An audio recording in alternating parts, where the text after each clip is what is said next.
Olá, amigos do canal Regui. Acabou agora uma noite impressionante de jogos por 4 competições, com uma zebra monumental e com alguns resultados lógicos. O maior deles, o mais importante deles, evidentemente, a vitória do Flamengo por 3-0 sobre a Universidade del Valle na Recopa Sul-Americana. O Flamengo é o novo campeão da Recopa Sul-Americana. Em 11 dias, é o terceiro título conquistado pelo time comandado pelo português Jorge Jesus, que em menos de um ano de clube, ele tem 8 meses de clube, é o 5º título. Impressionante. Principalmente porque o Flamengo jogou grande parte da partida com um jogador a menos. Ele precisou ser mais heróico fisicamente na entrega, na dedicação, na raça, levando a loucura os mais de 50 mil pagantes, ou quase 60 que tinha no Maracanã. O Gabigol fez 1-0 para o Flamengo, um gol meio que ele ganhou de presente. O Segovia recuou a bola de cabeça para o goleiro Pinos, a bola bateu no travessão e o Gabriel encheu o pé sozinho debaixo do gol para fazer 1-0, tranquilizando por 1 minuto o Flamengo, porque aos 20 o Arão entrou com o pé erguido exageradamente no adversário. O árbitro lhe deu o cartão amarelo, mas alertado pelo VAR, pelo árbitro de vídeo, foi na geringoncinha lá, verificou, olhou, analisou, voltou, retirou o amarelo do Arão e lhe aplicou o vermelho. Muito bem aplicado, porque ele realmente levantou o pé, atingiu o adversário no meio. Um desafio e tanto para o Flamengo, que já tinha 1-0 no placar, mas com apenas 20 minutos de partida ficava inferiorizado em número de jogadores. O Jorge Jesus sacou o centroavante Pedro, que era o substituto do Bruno Henrique, e colocou o Thiago Maia para recompor o meio de campo, deixando o Gabigol solto, flutuando na frente com o de Arrascaeta.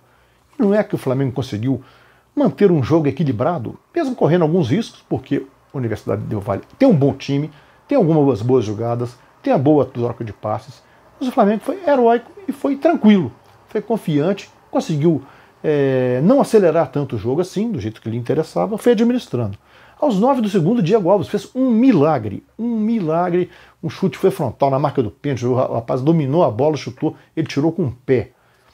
A partir daí, o Flamengo começou a crescer em campo, dando as estocadas pelo jeito com o Gabriel. Numa delas, aos 17 minutos, ele cruzou para trás, o Gerson ajeitou e bateu quase de carrinho, quase chutando, meio caído, de carrinho não, meio caído, para fazer 2-0, tranquilizando mais ou menos o Flamengo, que ficou com 2 gols a mais, embora com um a menos, demonstrando um pouco de desgaste, mas o Gabriel fazia uma partida memorável, ele e o Gerson se multiplicando, o Gerson se soltando, o Thiago Maia segurando bem lá atrás, o Gerson se soltando, o Everton Ribeiro mais retraído, e o Gabigol e também muito bem. Aos 40 minutos, com a expulsão do Cabeça, também via VAR, no lance que ele viu, a mesma lance, deu amarelo, foi lá na casinha, verificou, tirou o amarelo, deu vermelho.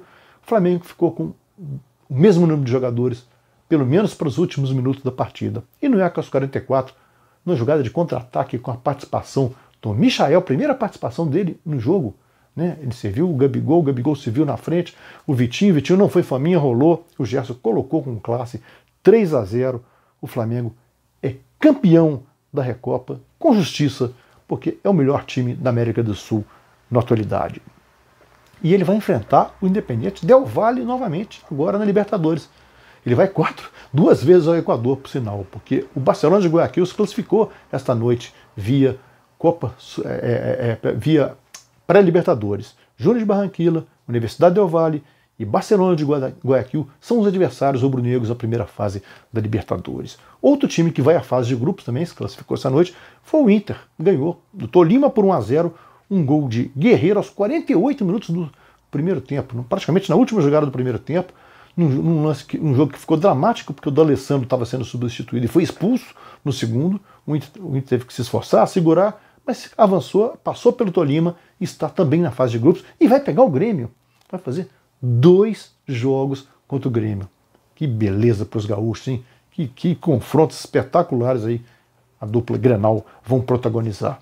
Pela Sul-Americana, quem fez bonito foi o Bahia. Já tinha ganhado por 3-0 do Nacional do Paraguai em casa, na Fonte Nova, ganhou esta noite em Assunção, 3-1. No primeiro tempo foi 3-0. Elber aos 2, Gilberto de pênalti aos 31 e Gilberto novamente aos 45. Nem o gol de Vilaga de pênalti aos 6 fez mexeu com as circunstâncias do jogo. O Bahia já está classificado, fez bonito. Ele e o Vasco estão na próxima fase. Espera-se que o Fortaleza, que perdeu por 1-0 do Independiente em Buenos Aires, faça a sua parte e devolva e consiga classificação em casa nesta quinta-feira. Pelo Campeonato Paulista, um jogo antecipado de rodada, o melhor time do campeonato parou o Corinthians. 1-1. Na Arena, Corinthians, sob muita chuva, o gramado pesado impediu a bola de rolar, várias vezes, até gol, as poças d'água impediram. Tá? E o Corinthians escapou de uma derrota. Levou um gol do Ronaldo de cabeça aos 27 do primeiro tempo. O Bozelli acertou as traves aos 22 e o argentino, que havia entrado no intervalo, aos 47 do segundo tempo, quando tudo levava a crer que o Santo André levaria mais 3 pontos, melhor equipe do campeonato. O Corinthians empatou de cabeça também o Bozelli, 1-1. Fez até justiça pelo esforço corintiano no segundo tempo, mas está sofrendo um pouco no Corinthians. E a Copa do Brasil? A noite de viradas na Copa do Brasil. A mais impressionante delas, não sei se a mais impressionante, o Paraná Clube perdia por 2-0 para o Bahia de Feira, em Curitiba. Aos 47 minutos do segundo tempo, ele descontou. Aos 48, empatou, ainda estava sendo eliminado. Aos 54, na cobrança de falta, virou para 3-2 e se classificou heroicamente. A grana que significa a passar de fase e as circunstâncias da partida tornaram heróica a virada do Paraná. Assim como do Fluminense, que levou 2-0 do Motoclube no primeiro tempo. Estava perdendo por 2-0, gols de Wallace e George Belmonte. Um gol a 1 minuto do jogo, outro aos 11. Aos 16, um dos heróis da noite começou a aparecer, Nenê. Aos 3 do segundo, mesmo o Nenê empatou, aí já dava Fluminense, porque esse jogo é pela primeira fase, ao contrário dos demais. Aos 28, o Nino deu tranquilidade ao tricolor carioca, garantindo praticamente a classificação. E aos 38, o Marcos Paulo sacramentou a classificação do Fluminense para a segunda fase. E quem parou nela, na segunda, não vai continuar na competição, amargando a segunda eliminação importante em menos de uma semana, foi o Atlético Mineiro. A vida do Rafael Dudamel está ficando inviável. Inviável. Vai ser difícil ele segurar do jeito que os nossos cartolas são, diante da sanha da torcida, que já deve estar pressionando a imprensa, num ano em que o Cruzeiro está na segunda divisão e o Galo está dando vexame em cima de vexame. Ele conseguiu ser eliminado da Copa do Brasil pelo Afogados. Vou repetir, Afogados. Esse time é de Ingazeira, fundado em 18 de dezembro de 2013, quando o Galo já tinha conquistado o maior título de sua história, 24 de julho. No mesmo ano, meses antes, ele havia conquistado a Libertadores. Não fez 7 anos isso. O Afogados nasceu depois disso, e não é que afogou o Galo essa noite, lá no sertão do Pernambuco. Os gols foram todos no segundo tempo, 2-2 no placar do jogo. Aos 16, o Candinho fez 1-0 por Afogados. Aos 20, o Gabriel, o zagueiro, empatou. Aos 27, o Felipe fez 2-1. Aos 34, o Ricardo Oliveira, que estava sem fazer gol havia meses, empatou para o Galo. Foram para os pênaltis. O Galo aproveitou as 2 primeiras, o Afogados não aproveitou. Aí foram batendo pênalti, não faltava mais ninguém para bater. O Gabriel, o zagueiro, chutou para fora a sua cobrança e o Afogados fez 7-6 na sua última verdadeira partida. 7-6 Afogados. Acredite se quiser. O Galo, que fez fumaça, que sonhava alto neste ano, agora tem um mineiro, cuja obrigação de vencer é dele, porque o Cruzeiro está na segunda divisão e o América também não conseguiu subir. Vai esperar o brasileiro. Já está fora da Sul-Americana, eliminado pela União de Santa Fé, e está fora da Copa do Brasil. O prejuízo é grande. Dudamel resistirá?